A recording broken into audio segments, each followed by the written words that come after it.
नमस्कार, आदाब, सत श्री अकाल। मैं मोहम्मद आसिफ QM न्यूज़ में आपका बहुत बहुत स्वागत है। आइए देखते हैं आज की मुख्य खबरें। स्काई टुडे न्यूज़ से मोहसिन और हम पहुंचे हैं जनपद सहारनपुर में। आइए हम बात करते हैं कांग्रेस अल्पसंख्यक के महानगर अध्यक्ष हारिस भाई से, जो कि वार्ड नंबर 63 से पार्षद का चुनाव भी लड़ रहे हैं। आइए हम बात करते हैं इनसे, जैसे कि आजकल अतीक के बेटे का एनकाउंटर होता है स्टेफ द्वारा। इस संबंध में हम इनसे बात करते हैं और इनसे इनकी राय लेते हैं, क्या मामला सही है या नहीं है। हारिस भाई, सबसे पहले तो आपका बहुत स्वागत है हमारे चैनल में। बहुत बहुत शुक्रिया जनाब। आप बताइए कि जैसे अभी अतीक के बेटे का एनकाउंटर हुआ था, ये आपकी नज़र में सही हुआ या गलत हुआ? देखिए, जहाँ तक के मेरा ओपिनियन अगर आप पूछेंगे और ज़्यादातर लोगों से जो बात हो रही है वो उससे ये पता चला है कि ये जो इनकाउंटर हुआ है वो धर्म के आधार पर इनकाउंटर हुआ है। एक जगह तो बीजेपी ये बात करती है कि हम सबका साथ सबका विकास की बात करते हैं और सबका विश्वास जीतने की बात करते हैं। अगर बीजेपी सबका साथ सबका विकास सबके विश्वास की बात कर रही है और अगर अतीक अहमद के बेटे ने अतीक अहमद के बेटे का कोई जुर्म है तो एकदम ये तो है नहीं कि आप गोली से मार दोगे। आपको उम्र कैद सज़ा भी दे सकते थे आप उन्हें, अदरवाइज़ आप कुछ भी कर सकते थे, लेकिन आपने अतीक अहमद की सज़ा उसके बेटे को जो दी है वो धर्म को टारगेट बना करके दी है।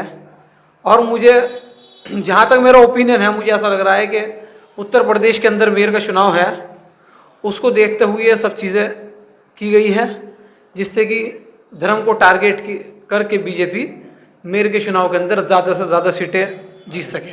लेकिन अब ये हिंदुस्तान सांझी शहादत और सांझी विरासत का नाम है। यहाँ सब ने शहादत दी जब सबको विरासत मिली, वोट। और आज भी बहुत सारे गैर मुसलमान, चाहे वो हिंदू, सिख, जाट, मराठा कोई भी हो, वो आज भी मोहब्बत और प्यार में विश्वास रखते हैं। वो आज भी इत्तेफाक इत्तेहाद के अंदर विश्वास रखते हैं। ये सिर्फ और सिर्फ टारगेट किया गया है अतीक अहमद को कि उसके बेटे को मार दिया जाए, एनकाउंटर कर दिया जाए और चुनाव एक तरफा दिखा दिया जाए। और मैं समझता हूँ कि ये तो मेरा ओपिनियन था, लेकिन अब मैं मांग करता हूँ, अदालत से मांग करता हूँ और नरेंद्र मोदी से मांग करता हूँ कि आप इसकी उच्च स्तरीय जांच कीजिए। हम उच्च स्तरीय जांच की मांग करते हैं और फिर हम ये मांग करते हैं कि आप बहुत बारीकी के साथ इसको देखें कि सिर्फ एक व्यक्ति विशेष को मारना योगी जी के सरकार के अंदर टारगेट बन चुका है। और अगर बीजेपी सबका साथ सबके विकास की बात कर रही है तो कहाँ है आज नजीब? उसकी माँ 8 साल से तड़प रही है। उसकी माँ, कोई सरकारी अधिकारी ऐसा नहीं, कोई मंत्री ऐसा नहीं जहाँ के उसने डर डर की ठोकरें नहीं खा ली, लेकिन आज तक नजीब का पता नहीं चला। कहाँ है सबका साथ सबका विकास सबका विश्वास? अगर विश्वास जीतना होता तो आज वो नजीब को पैदा करते, चाहे वो इस दुनिया में नहीं रहा जब उसकी माँ को बताते, और या फिर अगर वो इस दुनिया में है तो उसे ढूंढ करके लाते। लेकिन नजीब की माँ आज भी रात को और दिन रात उसकी किस्मत में रोना रह चुका है। कहाँ है पहलू खान के कातिल आज? उनका क्यों नहीं एनकाउंटर हुआ आज तक? कहाँ है हाथरस की बेटी के कातिल आज? उनका क्यों नहीं आज तक इनकाउंटर हुआ है? कहाँ है आज? आज जो टेनी है, जिन्होंने किसानों को कुचल करके मार दिया था, जिन्होंने किसानों के ऊपर उन्हें कानून से रौंद दिया था, आज वो जमानत पे बाहर है। तो हम इसे क्या देखेंगे कि ये एक धर्म विशेष को टारगेट किया जा रहा है, एक तरफा टारगेट किया जा रहा है, मुसलमानों को टारगेट किया जा रहा है। हम एनकाउंटर के खिलाफ नहीं है, लेकिन अगर एक विशेष धर्म को टारगेट किया जाए, मुसलमानों को टारगेट करके आप उन्हें एनकाउंटर कर दे, आप उन्हें जान से मार दे, आप गोली मार दे राह चलते गए, तो ये मैं समझता हूँ कि ये कोई सबका साथ सबका विकास सबके विश्वास वाली बात नहीं है। एक उनकी लाश का बहुत इशू बनाया जाए, कभी कह रहे दादा लेने आए, कभी नाना ले रहे आएंगे, और पोस्टमास्टर में भी बहुत देरी से किया गया। इसके संबंध में क्या मामला? अभी मुझे उस बारे में नहीं पता है, क्योंकि कल एनकाउंटर हुआ है और उसके बाद चर्चाओं का बाजार गर्म था। अब जाकर के मैं न्यूज़ देखूंगा तो अब जाकर के पता चलेगा कि सरकार क्या रुख अपना रही है, सरकार की क्या गाइडलाइन है इस बारे में, और माँ बाप क्या चाहते हैं इस बारे में। तो उसके बाद ही इसका उत्तर दे पाएंगे कि उसके दादा लेने के लिए आ रही है या सरकार कुछ दबाव बना रही है, कुछ इस तरह से। अभी मुझे नहीं पता है इस बारे में। एसटीएफ का यह कहना है कि वो भी आतंकवादी की पर भी कुछ केस लगाए गए या इस तरह के मामले। आतंकवादी किसे कहते हैं? पहले तो सरकार को ये जवाब मांगना चाहिए एसटीएफ से, आतंकवाद है क्या? हम तो आतंकवाद तो कोई धर्म ही नहीं मानते हैं। और अगर उन्होंने आतंकवाद का कोई ऐसा अपराध किया है तो आप बताइए कौन सा है, क्या अपराध है?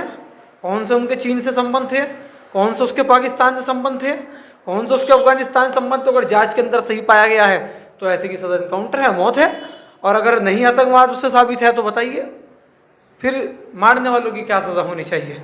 एक इंटरव्यू में से किया गया, इसके संबंध में क्या मामला? अभी मुझे उस बारे में नहीं पता है क्योंकि कल एनकाउंटर हुआ है और उसके बाद चर्चाओं का बाजार गर्म था।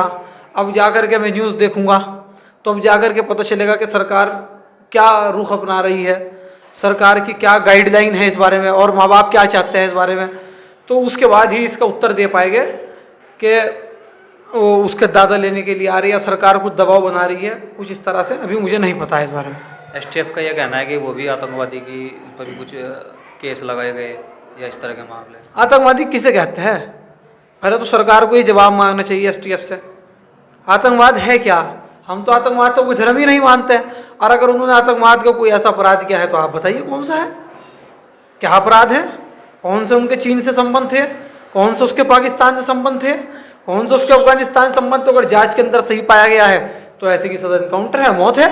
और अगर नहीं आतंकवाद उससे साबित है तो बताइए फिर मारने वालों की क्या सजा होनी चाहिए? एक इंटरव्यू में जब अतीक साहब को अदालत लाया जा रहा था प्रयागराज में, तो उन्होंने ये कहा था कि मुझे पुलिस मारना चाहती है। पुलिस की वैन से बैठे एक पत्रकार ने पूछा था टीवी के, तो उस संबंध में क्या करना चाहिए? हो सकता है उन्हें ऐसा लगा हो सकता, क्योंकि आजकल योगी सरकार का कुछ नहीं पता कौन कहाँ बच जाए और कौन कहाँ मर जाए। नाजायज किसी को भी है कुछ भी, मतलब इस टाइम हिटलर ने भी इतनी तानाशाही नहीं दिखाई होगी जितना इस टाइम उत्तर प्रदेश की माननीय योगी आदित्यनाथ साहब की सरकार दिखाने का काम कर रही है। और यहाँ से दो शब्द अगर हम बोले गए तो समझिए अपनी जान आफत में डालना है। हम मोदी जी की सरकार को तो कुछ भी कह सकते हैं, उन्हें केंद्रीय सरकार को, हालांकि केंद्र ने भी कलम पर बंदूक का पहरा लगा रखा है, लेकिन जितना पहरा उत्तर प्रदेश के अंदर है और जितना नंगा नाच उत्तर प्रदेश के अंदर किया जा रहा है कि संविधान और लोकतंत्र के अंदर मर्यादा में रह करके हम कोई आवाज नहीं उठा सकते हैं, किसी का बचाव नहीं कर सकते हैं, इससे पहले कि सामने वाले को डर लग जाता है कि तुम्हें ना जेल में डाल दे, तुम्हें ना बंद कर दे। तो हम तो यही कहेंगे कि हम आवाज उठाते रहेंगे, क्योंकि महात्मा गांधी की भी ये कोट है और हजरत अली का भी कौल है, इमाम हुसैन का भी कौल है कि जुल्म के खिलाफ बोलते रहो, वरना जितनी देर में जुल्म के खिलाफ बोलोगे तुम्हारे कौम के बच्चों को उतनी ही कुर्बानी देनी पड़ेगी। अगर मैं जुल्म के खिलाफ बोलूँगा तो मैं ज़रूर जुल्म के खिलाफ, लेकिन बहुत देर में बोलूँगा तो इतनी हमारे बच्चों को, हमारे देश के बच्चों को कुर्बानी देनी पड़ेगी। और अगर हमारे देश की जनता पहले ही जुल्म के खिलाफ बोल दी तो इतनी ही कम कुर्बानी देनी पड़ेगी। और हम कुर्बानी से पीछे नहीं है, हमारा देश तो कुर्बानियों का बना हुआ है, इसीलिए हमने अंग्रेजों को बाहर निकाल दिया देश से। आखिर में इस तरह के मामले कई बार हो चुके हैं, अतीक के बेटे के साथ ही नहीं, इससे पहले कई मामले ऐसे हुए हैं। तो आप अपनी कांग्रेस पार्टी की ओर से क्या संदेश देना चाहते हैं? बस मैं इतना ही कहना चाहता हूँ कि आज अतीक के बेटे के साथ हुआ है, कल को ओम प्रकाश के बेटे के साथ भी हो सकता है, क्योंकि ये छोड़ तो किसी को नहीं रहे। उधर से खुश करते हैं कि हम मुसलमानों के साथ ये कर रहे हैं और इसीलिए मेरा दूसरा भाई उन्हें वोट दे देता है।